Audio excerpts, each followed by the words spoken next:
అధ్యక్ష, నా క్వశ్చన్ చూడడానికి చిన్నగా ఉన్న అధ్యక్ష, మంత్రి గారు తీసుకోబోయే నిర్ణయము కొన్ని వందల మంది జీవితాలకి సంబంధించి అధ్యక్ష, కొన్ని వందల కోట్ల రూపాయలు అవినీతి బయటపెట్టడానికి అవకాశం దొరుకుతుంది అధ్యక్ష. అధ్యక్ష, కేసీ కెనాల్ ఆయకట్టు అధ్యక్ష దాదాపుగా 2,65,628 ఎకరాలు కేసీ కెనాల్ ఆయకట్టు ఉంది అధ్యక్ష. మన రాష్ట్రంలో రిజర్వాయర్ లేని ప్రాజెక్ట్ ఏదైనా ఉంది అంటే అధ్యక్ష అది కేసీ కెనాల్ మాత్రమే అధ్యక్ష. ఇది దురదృష్టమైన విషయం అధ్యక్ష. కర్నూలుకి కడపకి గుండెకాయ లాంటి గుండ్రేవుల ప్రాజెక్టు గతంలో చంద్రబాబు నాయుడు గారు ఉన్నప్పుడు మరి ముఖ్యమంత్రిగా ఉన్నప్పుడు అడ్మినిస్ట్రేషన్ శాంక్షన్ ఇవ్వడం జరిగింది అధ్యక్ష. జగన్మోహన్ రెడ్డి గారు వచ్చిన తర్వాత మరి ఈ ప్రాజెక్ట్ని ఆపేయడమే కాకుండా రాయలసీమలో ఉన్న రైతులందరూ కూడా మరి వాళ్ళ జీవితాలతో ఆడుకొని వాళ్ళ జీవితాలన్నీ కూడా రోడ్డు మీద తీసుకొచ్చే ప్రయత్నం కూడా ఈ 5 సంవత్సరాల్లో చేయడం జరిగింది అధ్యక్ష. మరి మళ్ళీ తెలుగుదేశం పార్టీ ప్రభుత్వం అధికారంలోకి వచ్చింది అధ్యక్ష. మా అందరికి కూడా నమ్మకం ఉంది, రాయలసీమలో కర్నూలు కడప కేసీ కెనాల్ మీద డిపెండ్ అయ్యే రైతులందరూ కూడా మళ్ళీ ప్రాజెక్టు గుండ్రేవుల ప్రాజెక్టు మొదలవుతుంది, మా జీవితాలు బాగుపడతాయని ఒక నమ్మకము మా అందరు కూడా ఉంది అధ్యక్ష. అధ్యక్ష, ఆలగడ్డ నంద్యాల జిల్లాలో ఆలగడ్డ అనేది చివరి ప్రాంతం అధ్యక్ష, థైలాండ్. కేసీ కెనాల్ ఎప్పుడైనా నీళ్లు వదిలినప్పుడు అధ్యక్ష గతంలో కూడా అందరు పైనున్న రైతులందరూ కూడా నీళ్లు వాడుకోయిన తర్వాత ఆలగడ్డకు వస్తుంది అధ్యక్ష. గతంలో నా తండ్రి కావచ్చు తల్లి కావచ్చు నేను కూడా అధ్యక్ష ఈ కాలువ కేసీ కెనాల్ కాలువమ్మడి నడుచుకుంటూ వెళ్ళి రైతులకి ఎక్కడైతే నీళ్లు రావలేదో అక్కడ అధికారులతో మాట్లాడి నీళ్లు తెప్పించడమే కాకుండా అధ్యక్ష పైన రైతులు కింద రైతులు కొట్లాడుకుంటుంటే అదే కాలువ మీద చెట్టు కింద కూర్చొని పైన రైతులు ఎన్ని రోజులు ఎంత నీళ్లు వాడుకోవాలా, కింద రైతులు ఎన్ని నీళ్లు వాడుకోవాలనేది కూడా చాలా మేము చెట్టు కింద కూర్చొని పంచాయతీలు చేసిన రోజులు కూడా ఉన్నాయి అధ్యక్ష. మరి ఎందుకు చెప్తున్నానంటే అధ్యక్ష ఇదంతా కూడా రాయలసీమలో ముఖ్యంగా మా ఏరియాలో అధ్యక్ష ఒక చుక్క నీళ్లు మిస్యూజ్ అయినా కూడా నీళ్లు రాకపోయినా కూడా రైతులు చాలా ఇబ్బందులు పడతారు అధ్యక్ష. అందుకే ఈ ఎగ్జాంపుల్ చెప్తున్నా అధ్యక్ష. ఈ మధ్య కాలంలో రియల్ ఎస్టేట్ వెంచర్ల పేర్ల మీద మా ప్రాంతంలో చాలా మంది ఆల్రెడీ ఈ కెనాల్స్ అంటే కేసీ కెనాల్ కావచ్చు తెలుగుగంగ కావచ్చు ఈ కాలువలు ఆల్రెడీ ఉన్న దగ్గర వీళ్ళు వెంచర్లు పెడుతున్నారు అధ్యక్ష. ఈ వెంచర్లు పెట్టడం వల్ల అధ్యక్ష వీళ్ళు చాలా తెలివిగా ఏం చేస్తున్నారంటే గత ఎప్పుడో 100 సంవత్సరాలు పైగా కట్టిన ఈ కేసీ కెనాల్ తెలుగుగంగ కాలువలన్నీ కూడా ఇష్టం వచ్చినట్టు ఎటువంటి పర్మిషన్లు లేకుండా కాలువని బూట్ చేస్తున్నారు అధ్యక్ష.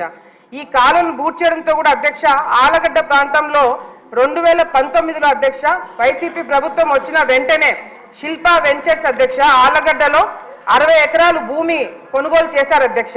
ఆల్రెడీ అక్కడ 1860 సంవత్సరంలోనే కేసీ కెనాల్ కట్టడం జరిగింది అధ్యక్ష. అక్కడ ఆ కాలువ ఉన్నింది, ఆ కాలువ ఉన్న దగ్గరే వీళ్ళు ఆ భూమి కొనుగోలు చేసుకున్న అధ్యక్ష దాదాపుగా 7,000 ఎకరాలు ఈ పాలసాగరం కెనాల్ అనేది 7,000 ఎకరాలకి నీళ్ళు అందజేసి ఈ కెనాల్ ని అడ్డదిడ్డంగా మొత్తం కెనాల్ అంతా కూడా క్లోజ్ చేసేసారు అధ్యక్ష.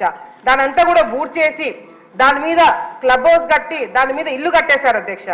మరి ఇదంతా ఎట్లా చేశారంటే అధ్యక్ష వైసీపీ ప్రభుత్వంలో ఉన్నప్పుడు ఈ శిల్పా చక్రపాణి తర్వాత ఈ శిల్పా వెంచర్లు వీళ్ళందరూ కూడా వెళ్ళి ఇరిగేషన్ డిపార్ట్మెంట్ లో ఉన్న సిఈ ఎస్సీ ఈని పట్టుకున్నారు అధ్యక్ష. వీళ్ళ ముగ్గురు మధ్యన ఫైల్ నడిపించారు అధ్యక్ష. ముగ్గురు మధ్యన ఫైల్ నడిపించి వీళ్ళు ఏం చేశారంటే అధ్యక్ష ఎన్ఓసి తెప్పించుకున్నారు అధ్యక్ష. ఈ ఎన్ఓసి ఏంటంటే అధ్యక్ష సిఈ లెవెల్లో ఎస్సీ లెవెల్లో ఈ లెవెల్లో వీళ్ళు అలైన్మెంట్ మార్చడానికి ఒక కేసీ కెనాల్ అలైన్మెంట్ మార్చడానికి వీళ్ళకు పర్మిషన్ ఇవ్వడానికి వీళ్ళకి ఎటువంటి అధికారం లేదు అధ్యక్ష. గవర్నమెంట్ జీవో ఇవ్వాలా, ప్రిన్సిపల్ సెక్రటరీ గారు దృష్టిలో వెళ్ళి కలెక్టర్ గారు ఒప్పుకుంటే కానీ ఈ కేసీ కెనాల్ అలైన్మెంట్ అనేది మార్చకూడదని చాలా స్పష్టంగా సుప్రీంకోర్టు ఆర్డర్స్ ఇచ్చారు అధ్యక్ష. అంతేకాకుండా ఈ కంటిన్యూస్ గా మేము గతంలో ప్రెస్ మీట్లు పెట్టి ఇవన్నీ చేయడం వల్ల అధ్యక్ష 19లో వెంచర్ కట్టినారు అధ్యక్ష. 2021లో పర్మిషన్కి అప్లై చేయడం మొదలు పెట్టారు అధ్యక్ష. ఎందుకంటే మేము ప్రెస్ మీట్లు పెట్టి దాన్ని బయటికి తీసుకొచ్చినాం అధ్యక్ష. వీళ్ళు వెళ్ళి రెవెన్యూ డిపార్ట్మెంట్ లో ఉన్న ప్రిన్సిపల్ సెక్రటరీ అప్పట్లో ఉన్న ఉషారాణి గారి దగ్గరికి వెళ్ళి ఆమె మీద ప్రెషర్ పెడితే ఆమె ఒక లెటర్ రాసినారు అధ్యక్ష. ఏమని అంటే అధ్యక్ష కలెక్టర్ గారికి అప్పుడు ఈ 2021లో అధ్యక్ష వెంచర్ స్టార్ట్ అయింది 19లో అధ్యక్ష. ఆమె రాసిన లెటర్లో అధ్యక్ష The attention of District Collector Kurnool is invited to reference cited అధ్యక్ష కరువు ప్రాంతం రైతులకు సంబంధించిన అధ్యక్ష దయచేసి 2 minutes అధ్యక్ష. It is requested to inspect the proposal regarding the realignment of Palasagram taking in view of Supreme Court orders అధ్యక్ష. Supreme court orders అని స్పెసిఫిక్ గా మేము ఎందుకు మెన్షన్ చేసిందంటే అధ్యక్ష, సుప్రీం కోర్టు ఆర్డర్స్ ప్రకారం అలైన్మెంట్ మార్చాలి అంటే అది చాలా పెద్ద కారణం ఉండాలి అధ్యక్ష.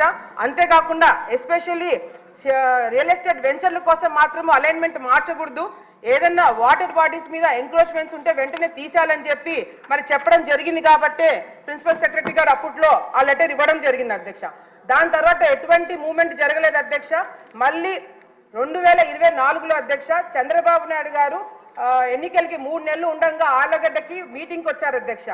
January 9th, 2024లో అధ్యక్ష 1,00,000 మందితో మీటింగ్ పెట్టినప్పుడు చంద్రబాబు నాయుడు గారు అదే మీటింగ్ లో ఆళ్లగడ్డ ప్రజలకి శిల్పా వెంచర్లో అవినీతులు జరిగినాయి, అది ఎంక్వైరీ పెట్టిస్తామని చెప్పి చంద్రబాబు నాయుడు గారు చెప్పడం జరిగింది అధ్యక్ష. 9th చంద్రబాబు నాయుడు గారు వస్తే అధ్యక్ష 10వ తారీఖు వీళ్ళు వెంచర్ వాళ్ళు వెళ్ళి కలెక్టర్ దగ్గర ప్రెజర్ పెడితే కలెక్టర్ ఎస్సీకి లెటర్ రాశారు అధ్యక్ష. ఆయన కూడా సుప్రీంకోర్టు గైడ్లైన్స్ మీరు దృష్టిలో పెట్టుకొని ఏదైనా నిర్ణయం తీసుకోండి, మీరు జాగ్రత్తగా ఉండాలని చెప్పి కలెక్టర్ గారు రావడం జరిగింది అధ్యక్ష. దీంట్లో అధ్యక్ష 3 డిమాండ్స్ ఉన్నాయి అధ్యక్ష. దీంట్లో ఒకటి అధ్యక్ష, కేవలం ఇరిగేషన్ డిపార్ట్మెంట్ వాళ్ళే కాదు అధ్యక్ష, దీంట్లో మున్సిపల్ డిపార్ట్మెంట్ వాళ్ళు కూడా ఓవర్లుక్ చేసి 60 acres లో మరి కేసీ కెనాల్ కాలువ ఉన్నప్పుడు కూడా లేఅవుట్ కి పర్మిషన్ ఎట్లా ఇచ్చారని చెప్పి కూడా మాకు తెలియజేయాలి అధ్యక్ష. మూడోది అధ్యక్ష రెవెన్యూ డిపార్ట్మెంట్ అయిపోయింది అధ్యక్ష డిమాండ్స్ అధ్యక్ష. మూడోది అధ్యక్ష ఈ రిజిస్ట్రేషన్స్ అక్కడ అవ్వట్లేదని చెప్పేసి పక్కా సర్వే నెంబర్లు పెట్టి రిజిస్ట్రేషన్ చేపించారు అధ్యక్ష. ఇప్పుడు మా డిమాండ్ ఏంటంటే అధ్యక్ష 3 డిమాండ్స్ అధ్యక్ష. ఒకటి, ఏ విధంగా ఈ అలైన్మెంట్లు మార్చారు, హైడ్రోపాలిక్స్ పర్టికులర్స్ ఎవరు అప్రూవ్ చేశారు, ఈ డిజైన్స్ మార్చడానికి అప్రూవల్స్ ఎవరు ఇచ్చారనేది అధ్యక్ష. డిమాండ్స్ వచ్చేసి అధ్యక్ష ఈ శిల్పా వెంచర్ అనేది ఎక్కడైతే ఉందో ఈ రాష్ట్రంలో అన్ని చోట్ల కూడా ఈ వెంచర్ల మీద ఎంక్వైరీ పెట్టించాలి అధ్యక్ష. ఇది కేవలం ఆలగడ్డలో జరిగిందని కాదు అధ్యక్ష, నంద్యాల ప్రాంతంలో కూడా కేసీ కెనాల్ అక్కడ కూడా బూట్ చేసి ఇప్పుడు ఫ్రెష్ గా అక్కడ కూడా వాళ్ళు రియల్ ఎస్టేట్ వెంచర్ చేస్తున్నారు అధ్యక్ష. సో ఈ శిల్పా వెంచర్ రాష్ట్రంలో ఎక్కడైతే ఉంటే అక్కడ అన్ని చోట్ల కూడా ఎంక్వైరీ పెట్టించడమే కాకుండా రైతులకి అదే విధంగా అధ్యక్ష అమాయకంగా అక్కడ ప్లాట్లు కొన్న వాళ్ళకి కాంపెన్సేషన్ ఇప్పించాలని చెప్పి కూడా మేము కోరుకుంటున్నాం అధ్యక్ష.